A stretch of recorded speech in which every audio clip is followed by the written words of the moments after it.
Gloria a Dios. Pues entonces vamos a darle un fuerte aplauso a Dios por la vida de nuestro pastor Daniel, por su vida y por el mensaje que hoy trae a nuestras vidas.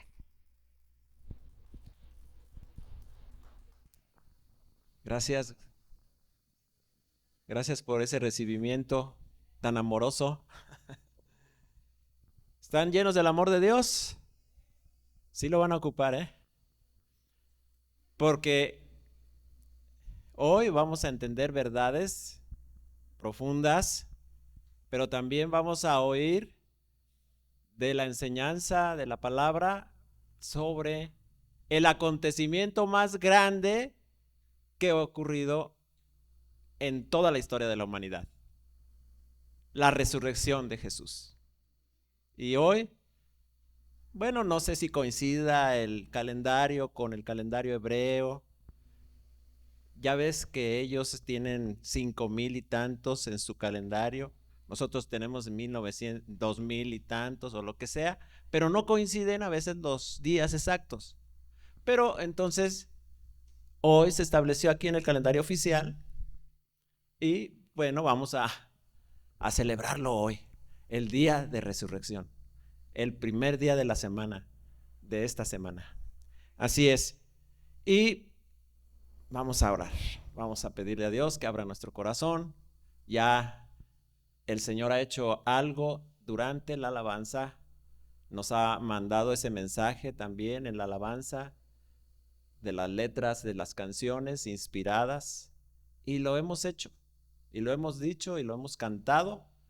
Él pagó por nosotros y abrió un camino para poder nosotros relacionarnos con Él.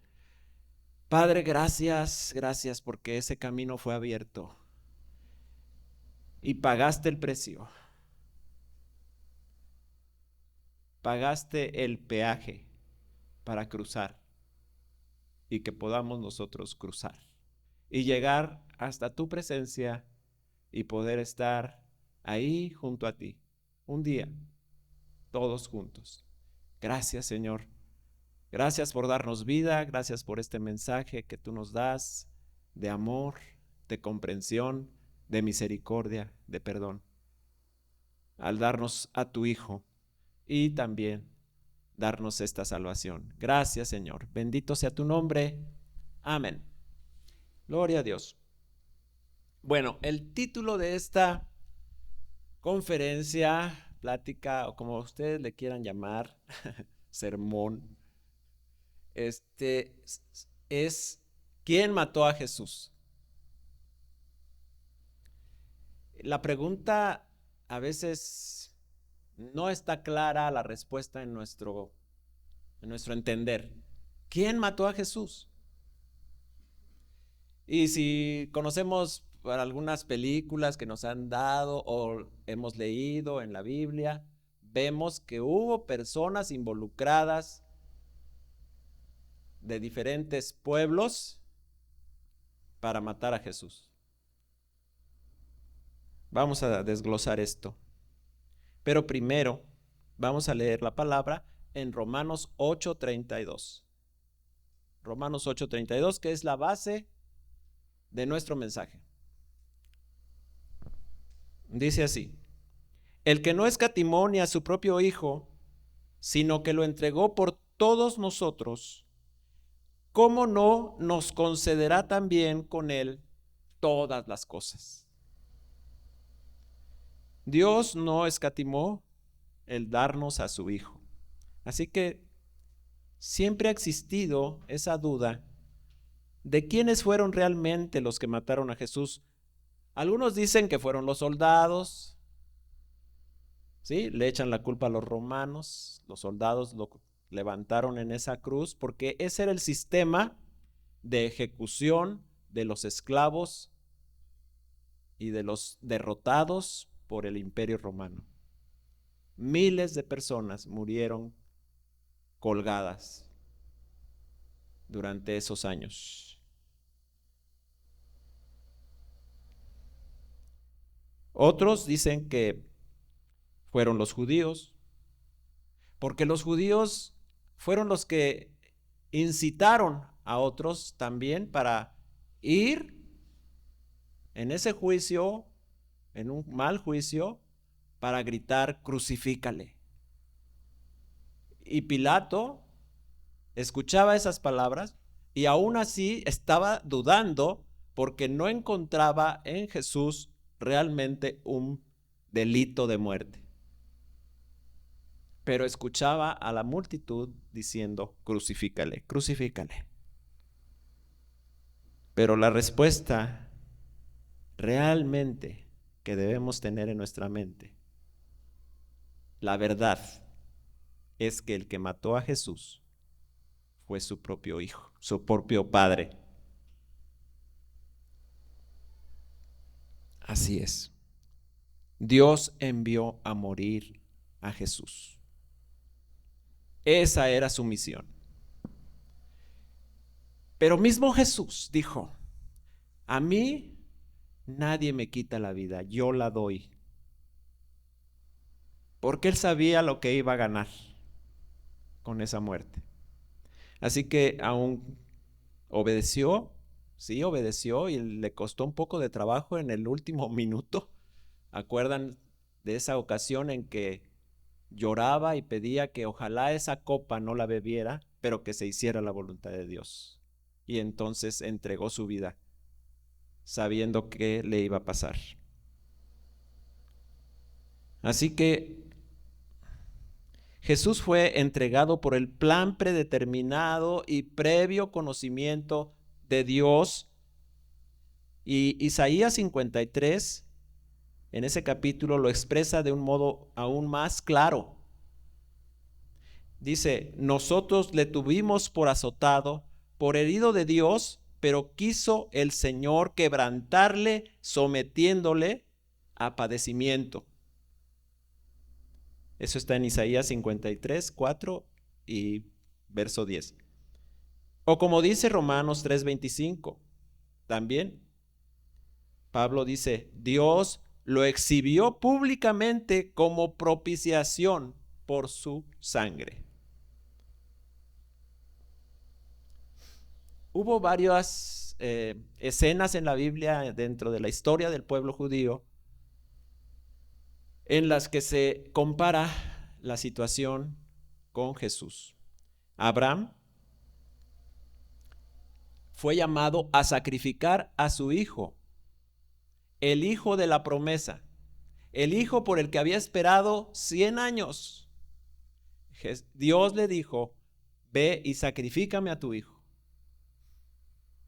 Y sin pensarlo 2 veces, le pidió a su hijo que tomara la leña, se cargó el hijo la leña, no sabía que iban a atrapar allá en la montaña para sacrificar, pero Isaac obedeció y llevó cargando madera. Jesús cargó el madero. Es una comparación de Jesús cargando la cruz. Y llegó al lugar donde Dios le dijo aquí. Y Abraham levantó su cuchillo sobre el pecho de su hijo Isaac, aunque lo libró en el último minuto Dios. Y le dijo, mira, mejor usa ese carnero que está ahí enredado. Estaba ahí un carnero enredado, no se podía zafar de unas ramas. Así que Dios Padre levantó su cuchillo sobre el pecho de su propio hijo. Dios Padre, Dios sobre Jesús, pero no lo libró. Él ahí permitió que pasara.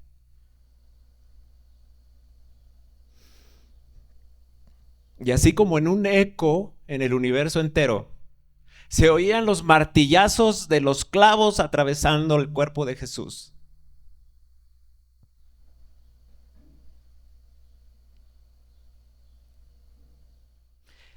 Era la única manera de librarnos y de darnos a nosotros vida y justicia.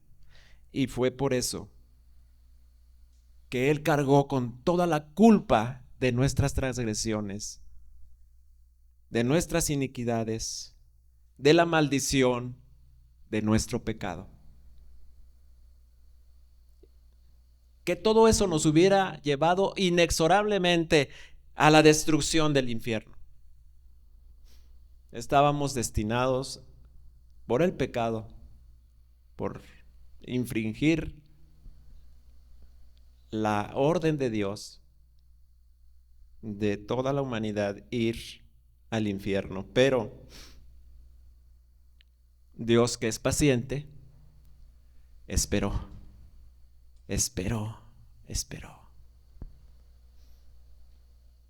¿Saben que en la historia de la humanidad, pues sí, el sistema más cruel, derramando sangre hasta que se desangraban, fue en esa época?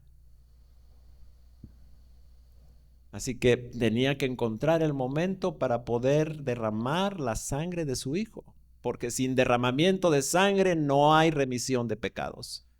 Había una sangre que clamaba por justicia, la sangre de Abel.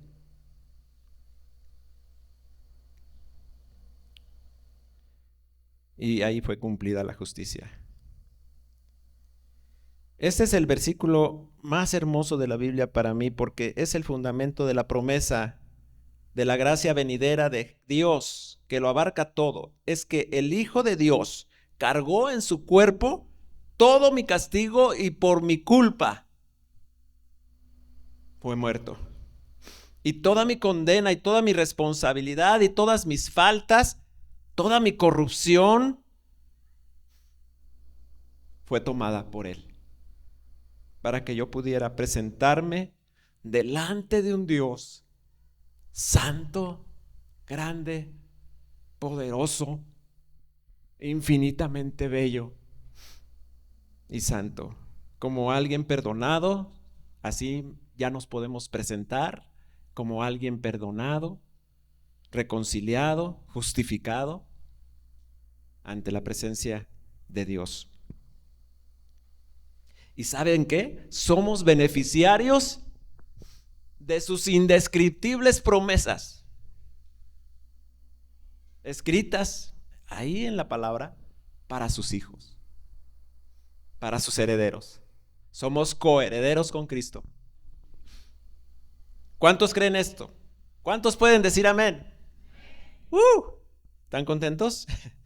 Bueno, da un poco de tristeza que haya pasado todo eso.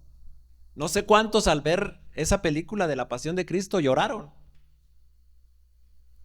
Al ver ese momento tan difícil que vivió Jesús en la cruz. Ahí fue, logrado en cámaras dicen que este autor, cuando estaba ahí, tenía pulmonía.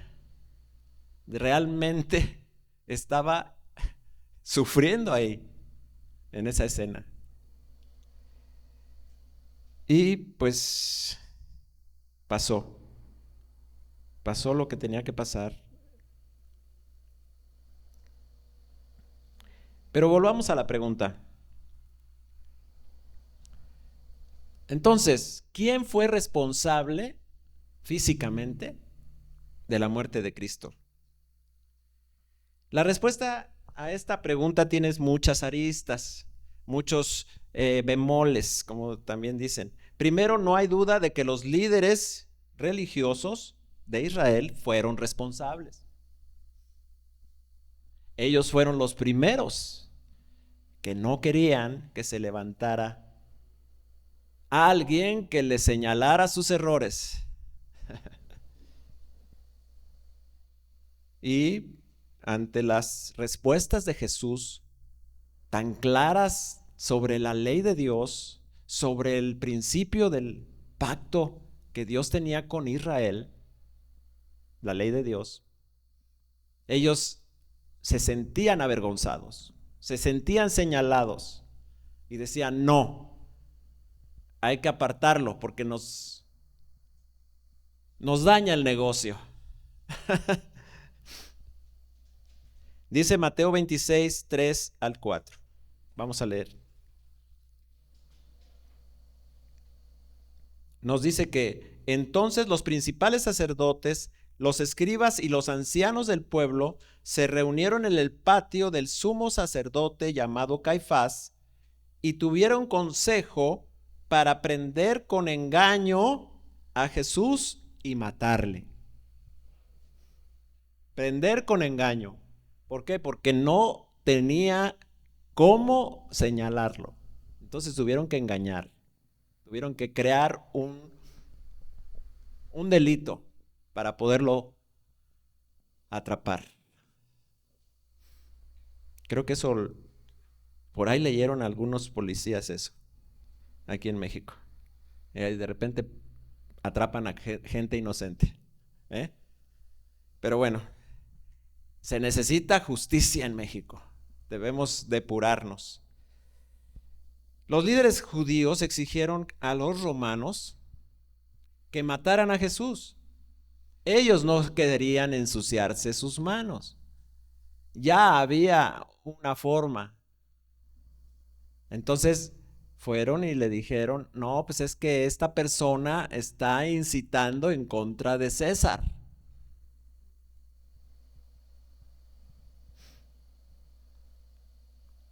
Y no podían permitir que siguiera haciendo señales prodigiosas, que estaban dadas por la promesa del Padre sobre lo que Dios iba a hacer al anunciar su evangelio.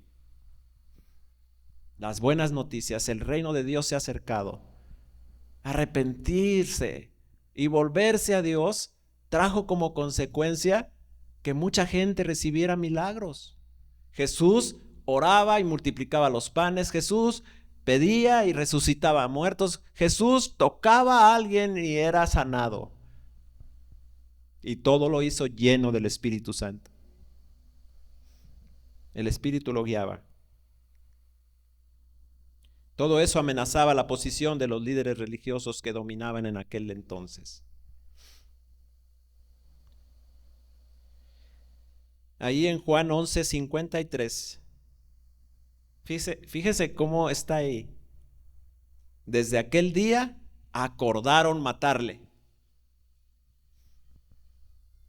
¿Cómo es posible que atentaran contra la vida de alguien? Ya no un personaje como Jesús. La vida de cualquier persona tiene valor ante Dios. Y querían matar a Jesús.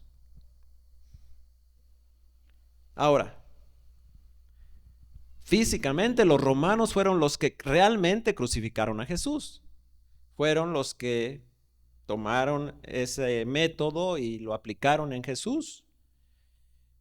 Era su método de ejecución. Y Poncio Pilato, el gobernador, sentenció a Jesús.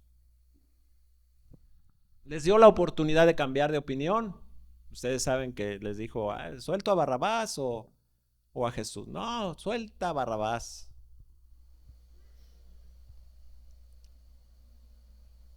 En la época que se hacían los sacrificios, también se liberaba a uno de los corderos que iba a ser sacrificado y se enviaba al desierto. El otro sí era sacrificado. Otra comparación más de lo que Dios ya tenía en su plan. Iba a ser soltado a alguien también lleno de pecados y culpas, Barrabás. Pero Jesús permaneció para el sacrificio. El pueblo de Israel también fue cómplice. Muchos dicen, no, es que los judíos mataron a Jesús, por eso no los queremos. No, pues no tenemos por qué. Estaban enajenados, estaban manipulados, se dejaron llevar, pero fue cómplice en la muerte de Jesús. Ellos fueron los que gritaron, crucifícalo. crucifícalo, crucifícalo. Y gritaban con todo, mientras estaba siendo juzgado ante Pilatos. También gritaron para que el ladrón Barrabás fuera liberado. Vamos a leer Hechos 2, 22 al 23, por favor.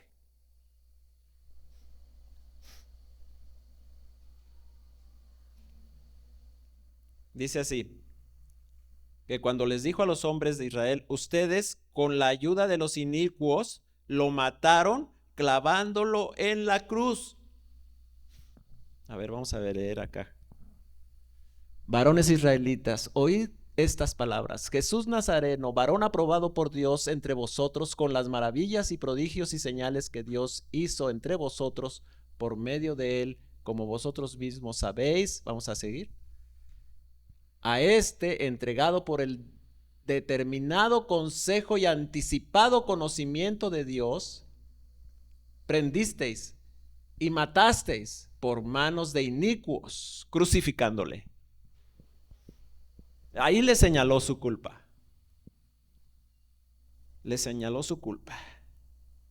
Entonces, de hecho, la muerte de Jesús fue una conspiración que involucraba a Roma, Herodes, los líderes judíos y el pueblo de Israel. Un grupo diverso de personas que jamás se habían unido en nada, ni se conocían, pero se unieron todos juntos para tramar y llevar a cabo lo impensable: el asesinato del Hijo de Dios. Pero finalmente, como dije al principio, algo sorprendente, fue Dios mismo el que hizo que lo mataran, el que permitió que pasara todo esto. Porque a veces decimos, bueno, ¿era necesario? ¿Por qué Dios de esa manera lo hizo? Era la única manera. Un hombre santo, inocente, cargó con la culpa de toda la humanidad para ser liberada. Y fue el acto de mayor justicia divina jamás llevado a cabo, efectuado, como dice ahí, por el determinado y consejo y anticipado conocimiento de Dios.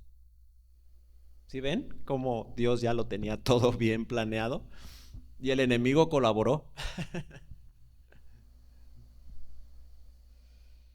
Pensando que iba a derrotar a Jesús, el enemigo cavó su propia derrota.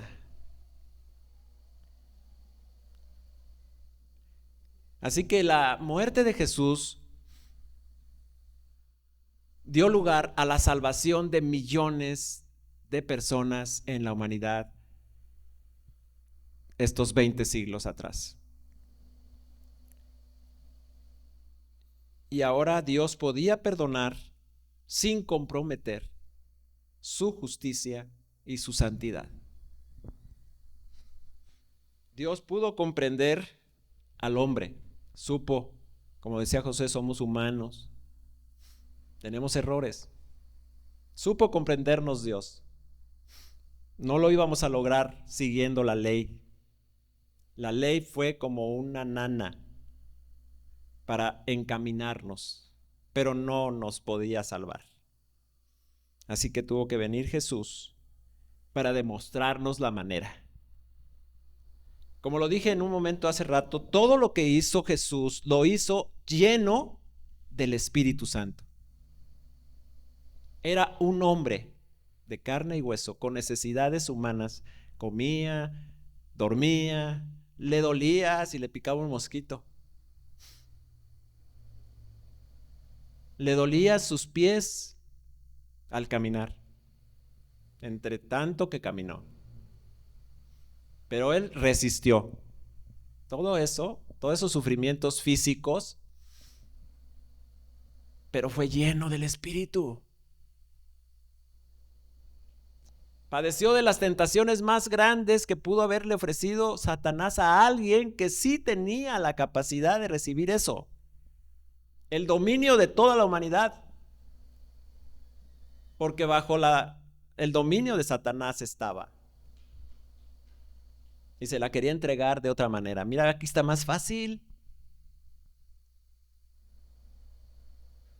Ya te la entrego y aquí ya no pasó nada. Y ya tú ya dominas y ya gobiernas. Pero no era la manera de Dios.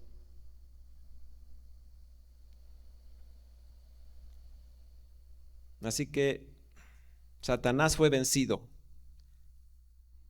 Y lejos de ser una victoria para Satanás, como algunos han sugerido, la tragedia de la muerte de Jesús fue ese acto más amoroso de la bondad y la misericordia de Dios, la máxima expresión del amor del Padre por los pecadores. Dios condenó a Jesús a la muerte por nuestro pecado para que pudiéramos vivir en una justicia sin pecado ante Él. A pesar de que no somos perfectos, podemos tener una vestimenta de justicia, de resplandor, que oculta nuestros defectos, como el maquillaje. Las mujeres me entenderán. Aunque en algunos lugares también los hombres se maquillan. Y antes, en la antigüedad, los egipcios eran los que se maquillaban, eran los hombres, no las mujeres. Pero bueno, ahora estamos al revés, pero bueno. Vamos a leer 2 de Corintios 5:21. Esto lo estamos entendiendo más cada día, cada minuto que pasa, Dios está abriendo nuestro entendimiento. 2 de Corintios 5:21 dice: al que no conoció pecado, por nosotros lo hizo pecado, para que nosotros fuésemos hechos justicia de Dios en él. ¿Cuántos dan un aplauso a Dios por eso? Gloria a Dios.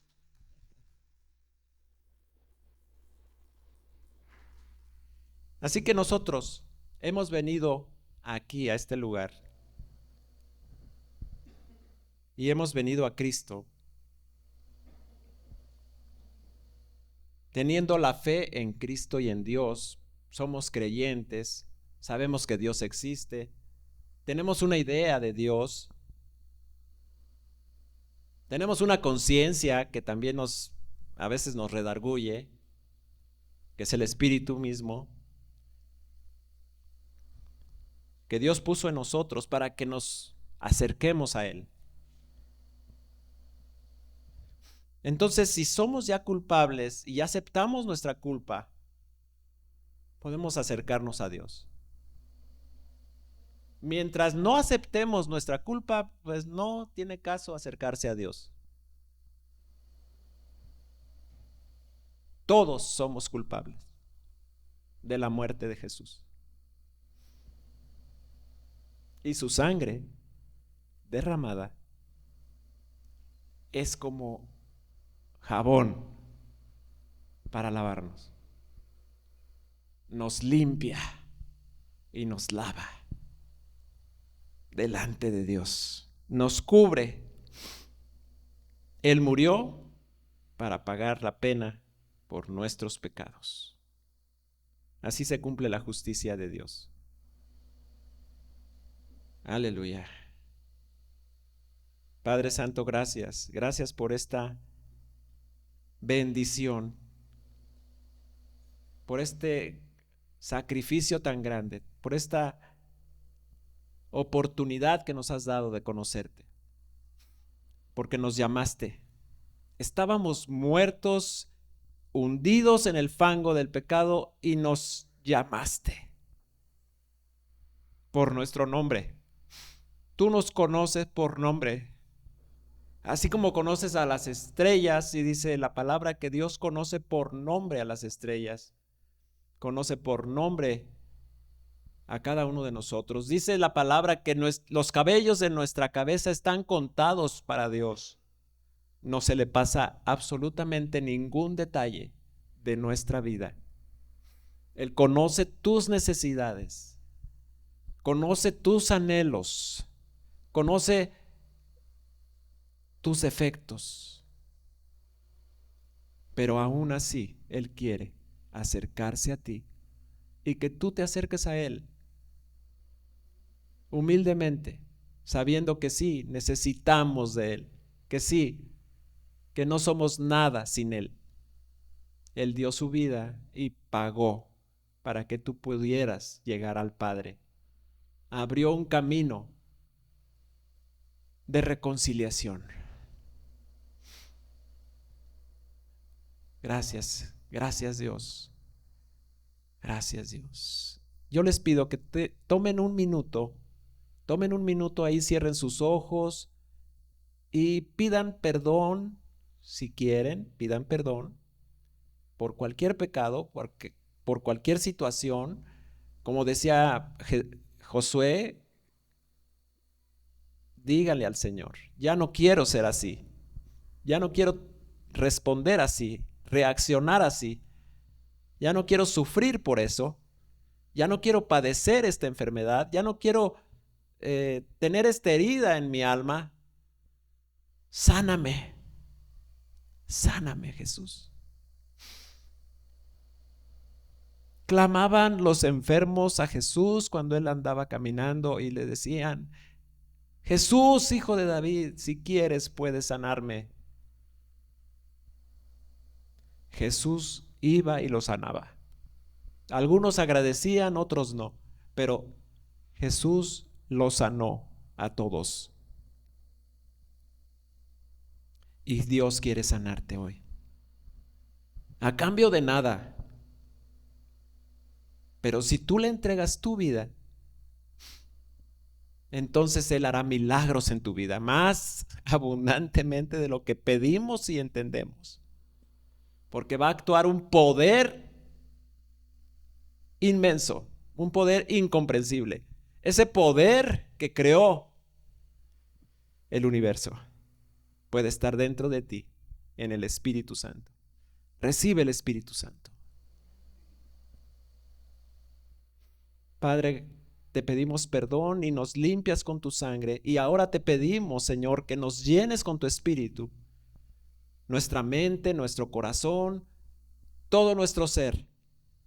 Y que sanes nuestra vida de toda herida, nuestra alma, nuestra mente.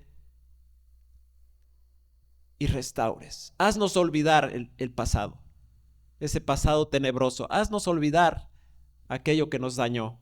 Vamos a creer en ti y en tu luz que está delante.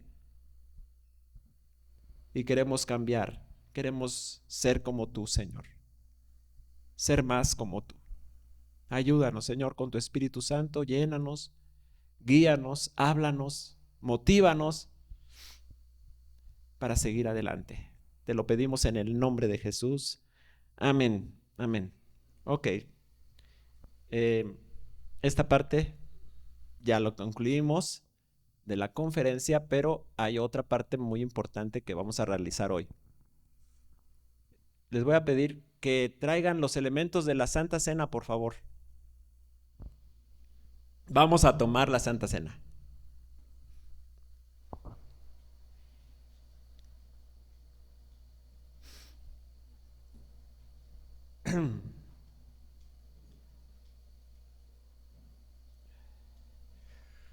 Me voy a bajar.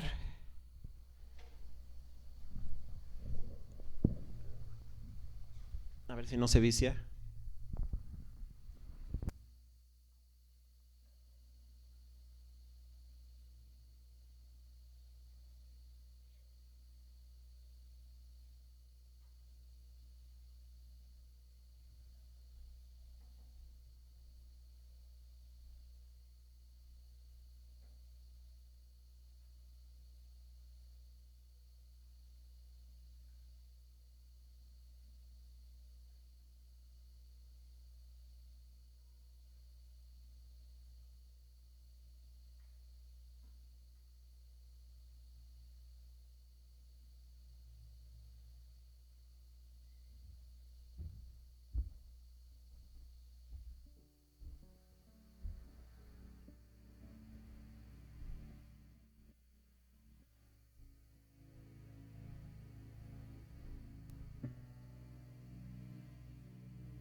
La Santa Cena, que muchos conocen como la comunión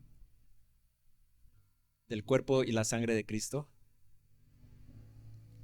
fue una tradición judía dictada por Dios para que la realizaran cada año. Es la cena de la Pascua. La Pascua, que significa liberación, Pascua significa liberación, fue el día que el pueblo de Israel salió de Egipto. Después de esa noche, salieron al otro día de Egipto. El pueblo de Israel fue liberado. Entonces Dios les dijo, van a realizar esto para... Sí, se está viciando un poco porque tiene muchos bajos. Está la situación de que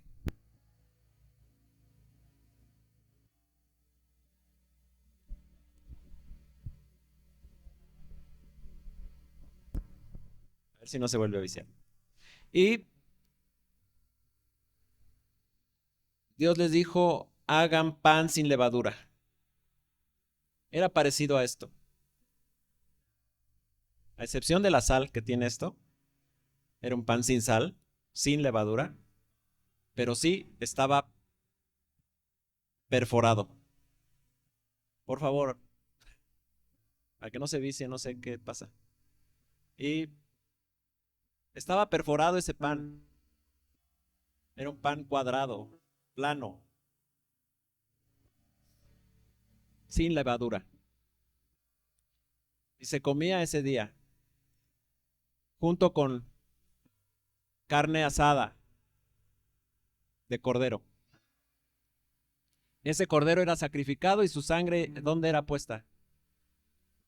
En los dinteles de las puertas. La sangre era puesta en los dinteles de las puertas porque el ángel de la muerte iba a pasar esa noche y iba a destruir a todos los primogénitos. Entonces el que no tuviera esa sangre en su puerta, pues iba a sufrir esa consecuencia. Así que el pueblo egipcio sufrió la muerte de los primogénitos. Pero del pueblo judío nadie murió. Y ese pan y ese vino, que también el jugo de uva tiene la misma valor que el vino, en la Biblia, podía ser vino o jugo de uva, formaba parte de la Santa Cena o de la Pascua. Jesús celebró esa celebración con sus discípulos. Se conoce como la última cena, ¿no? Pero vamos a explicar un poquito más. A ver, por eso hice corto el mensaje para explicarles esto con más profundidad. En la tradición judía, esta fiesta empezaba con la fiesta de los panes sin levadura. Y también había 5 días de preparación, porque empezaba el día 10 del mes Nisan o Aviv, que así le ponían el nombre de Nisan o Aviv. Era un nombre Aviv y otro nombre es Nisan, pero significan lo mismo, significan principio, comienzo, primavera. Entonces, en ese principio del calendario solar judío, comenzaban en el día 14, era el día en que se comía en la noche la Pascua. Pero desde el día 10, apartaban de sus ganados el mejor cordero para ser sacrificado. Tenía que pasar la inspección 5 días para ver si no estaba enfermo, para si no cojeaba, si no tenía algún defecto. Entonces pasaba la inspección y después era sacrificado. Esa era la preparación. Jesús, el día que cenó con sus discípulos, no era el día de la Pascua. Fue una noche antes. Estaban en la preparación. Como esta celebración era muy estricta, tenían que ensayarla. Porque para tomar el vino había 4 copas. Una al principio, y cada una de esas copas tenía un nombre especial. Y durante la cena iban dando bendiciones y cantando salmos que estaban ya escritas en el libro de la Torá. Entonces ellos se adaptaban a esa tradición y iban haciendo y realizando todos esos pasos para el día de la Pascua hacerlo otra vez bien. A veces entrenaban un día o 2 días y así. Y cada vez cenaban. Cada vez cenaban. Eran 2, 3 días de cena.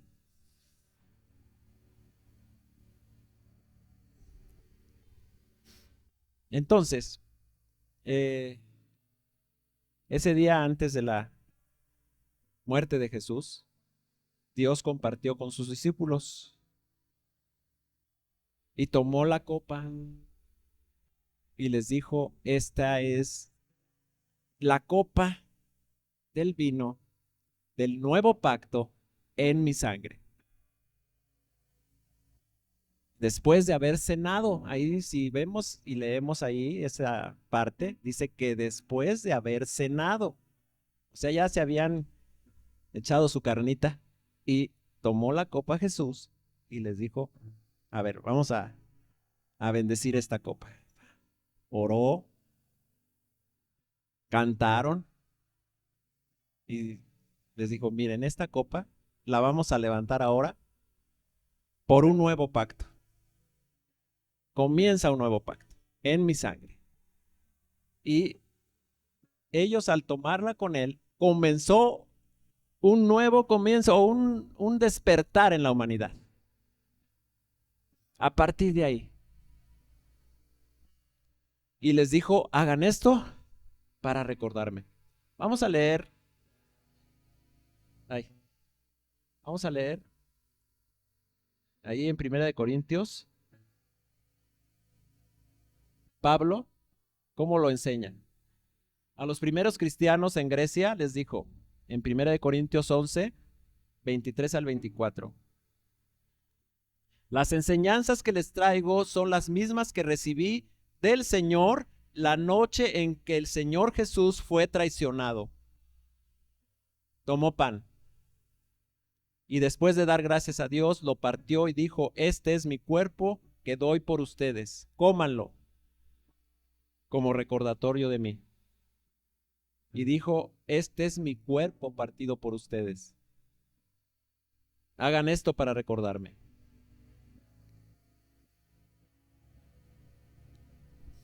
Si vieron ustedes, yo partí un pedacito de este pan, lo puse allá.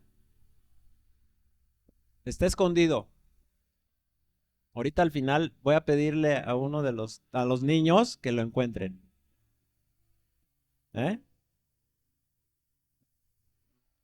Por ahí lo puse. Está escondido. Porque así como fue muerto Jesús y fue escondido en un sepulcro, y fue encontrado. Fue encontrado. Aleluya. Otra cosa que hacían los judíos.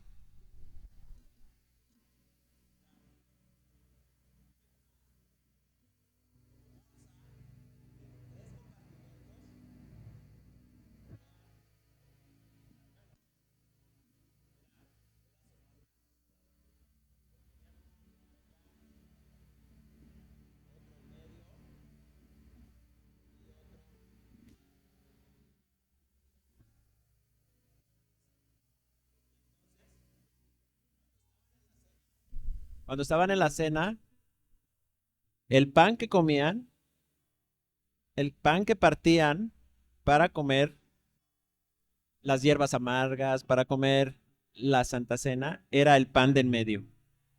Porque era el Padre, el Hijo y el Espíritu Santo. Y ellos ni siquiera se daban cuenta que estaba representada ahí la Trinidad. Y tomaban del pan de en medio para poder compartir con los demás.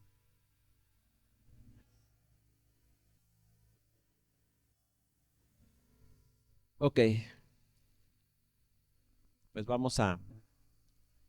después de esta breve resumen, porque es larguísimo entender todo esto, es muy largo esa enseñanza sobre todo lo que tenía que hacer en el orden de la Pascua, el Seder, le llaman el Seder de Pascua, pero los judíos lo siguen haciendo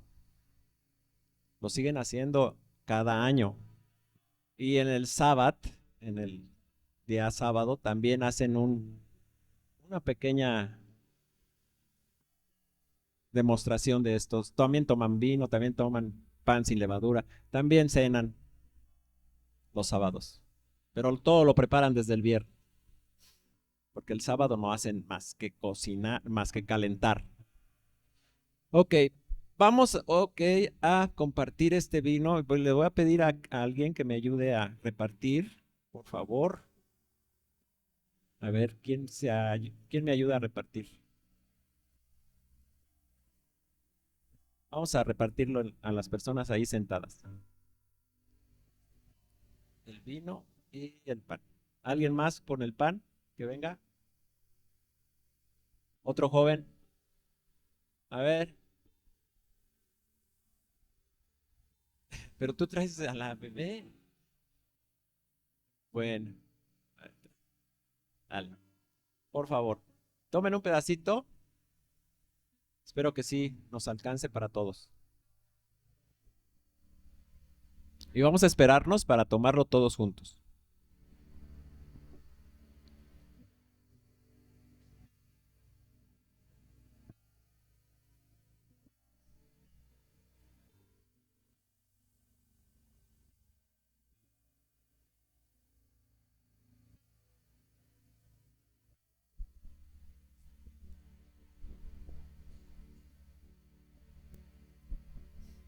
Entonces ahí en 1 de Corintios 11:24 vemos cómo Pablo les dice a los primeros cristianos de Grecia, de ahí de Corintios, cómo hacerlo,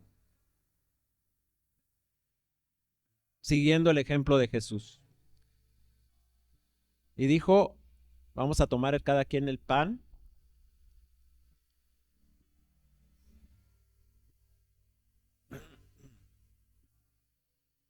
¿Ya lo tienen?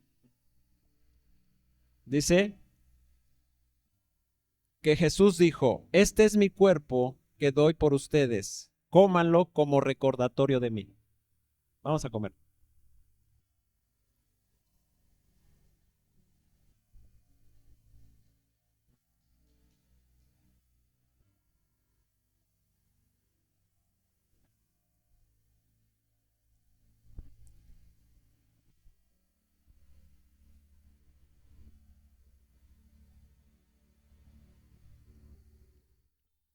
Padre, gracias porque tú nos das la oportunidad de participar de ese sacrificio que tú hiciste por nosotros. Fuiste traspasado, fuiste molido por nuestras transgresiones y herido para que nosotros fuéramos sanados. Gracias, Señor. Gracias porque tú nos das este pan del nuevo pacto, que es tu cuerpo, entregado para nosotros. Ok. Gloria a Dios.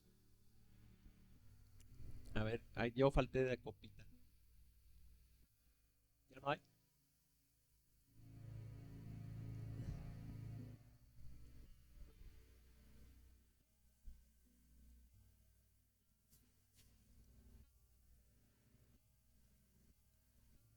Sí.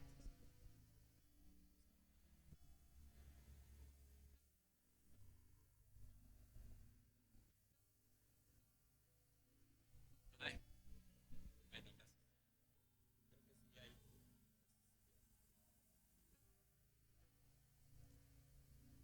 Bueno, dice la palabra,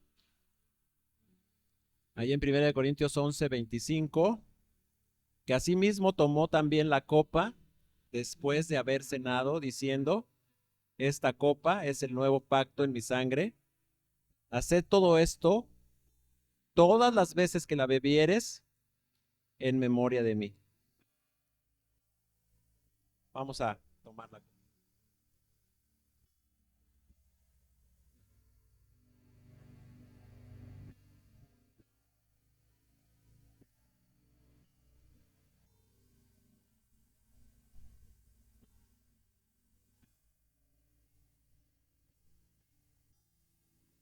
Dice el verso 26, así pues, todas las veces que comieres este pan y bebieres esta copa, la muerte del Señor anunciáis hasta que Él venga. Jesús va a regresar. Y este es el nuevo pacto en su sangre y en su cuerpo, que nosotros podemos compartir, sabiendo que una tradición judía, que era la Pascua, se convirtió en el anuncio del nuevo pacto, al venir Jesús mismo y ser el Cordero de Dios que fue sacrificado para que nosotros tuviéramos esa justicia y fuéramos liberados de la esclavitud del pecado. Es nuestra libertad esta Pascua, este domingo de resurrección. Es nuestra libertad, es nuestra justicia. Nosotros podemos acercarnos a Dios porque Él ha hecho este pacto con su sangre y con su sacrificio. Y nosotros al hacer esto, al comer este jugo de uva, esta galletita, sabemos que es el nuevo pacto en el que estamos viviendo. Gracias, Padre. Gracias, Señor. Denle gracias a Dios en su corazón, denle gracias a Dios. Si pueden también darle un aplauso, bueno, vamos a darle un aplauso al Señor.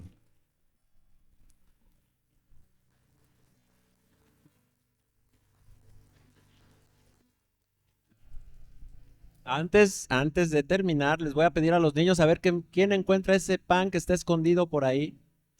Está allá arriba, para darles un dato. A ver quién lo encuentra.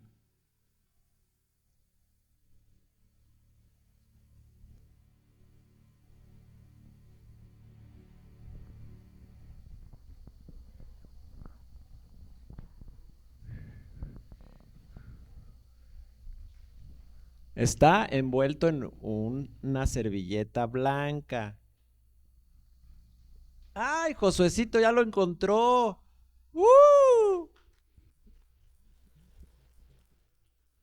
A ver, dámelo. Gloria a Dios. Aquí está.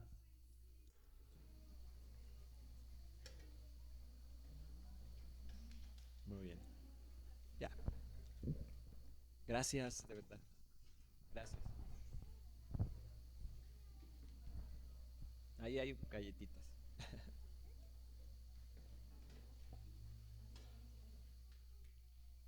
Bueno, pues estamos despedidos con esta última parte. Parece como que nos faltó algo, ¿no? Ya está todo, porque Dios ha hecho una obra en nuestros corazones hoy y nos ha llenado de paz y de gozo. Amén. Gloria a Dios. Estamos despedidos. Que Dios les bendiga mucho. Hasta luego.